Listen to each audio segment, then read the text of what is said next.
General Eisenhower died today. His death was peaceful and natural. He was 78 years old, and it was the end of a life so filled with accomplishment and achievement and honors that even though it was a long life, it could hardly have held any more. Down to the end, he remained one of the most popular of all Americans. Last year, it was widely said, and perhaps accurately, that if he had been a little younger and healthier, and had it been legally possible, he could have been elected president again.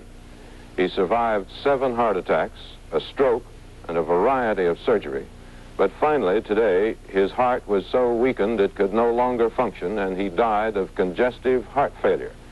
The announcement came from General Frederick Hughes, Commandant of the Walter Reed Army Hospital. General of the Army Dwight David Eisenhower, 34th President of the United States, died quietly at 12:25 this afternoon after a long and heroic struggle against overwhelming illness. His passing was peaceful, and he experienced no distress. Mrs. Eisenhower and the immediate family were nearby. President Nixon, former Presidents Truman and Johnson, and General Eisenhower's brothers have been notified.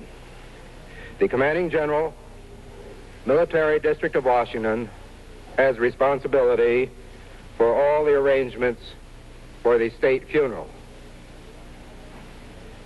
It is the wish of the Eisenhower family that in lieu of flowers, friends will recall charities of their choice or those of prime interest to General Eisenhower during his lifetime.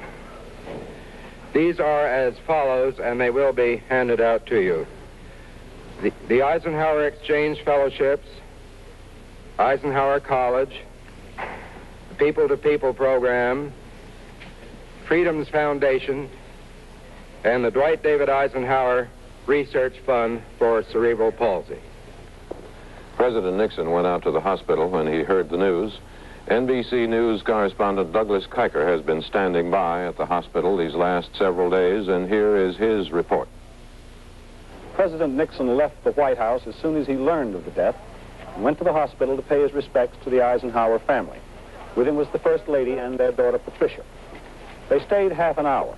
Later, the president proclaimed Monday as a national day of mourning. Then, accompanied by his wife, he left Washington to spend the weekend at Camp David, the presidential retreat in nearby Maryland.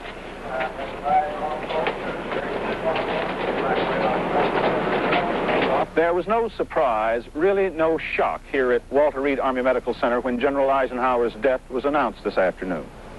He was a very sick man and a very great man, and he had been so close to death so many times before that all the arrangements had been made far in advance.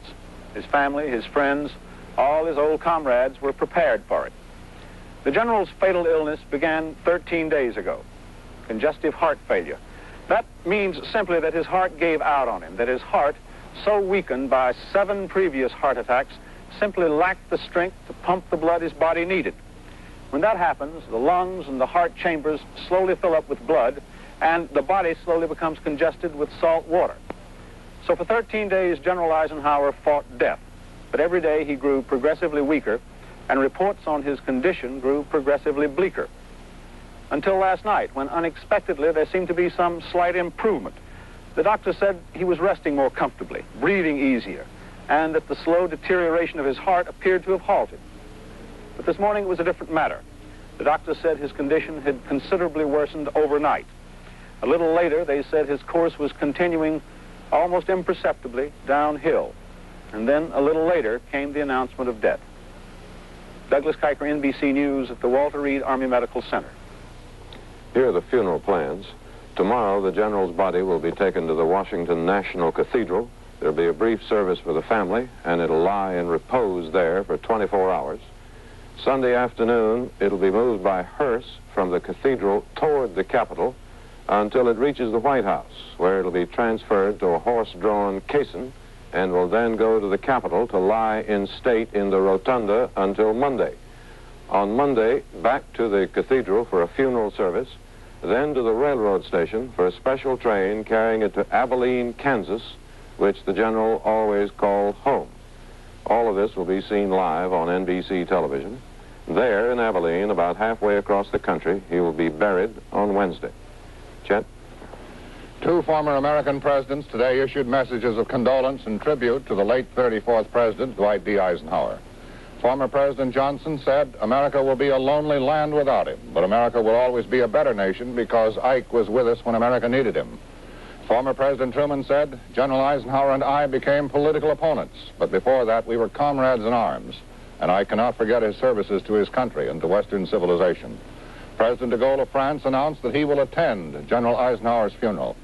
UN Secretary General Thant called him one of the great leaders of our time, and the blue and white UN flag was lowered to half-staff this afternoon. General Omar Bradley recalled his old West Point classmate, a dedicated, completely selfless American.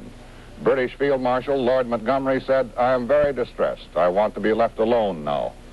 And in New York, restaurant owner John Schwartz, General Eisenhower's mess sergeant, said, "When I opened my restaurant in 1946, he came, and I have pictures of him here smiling."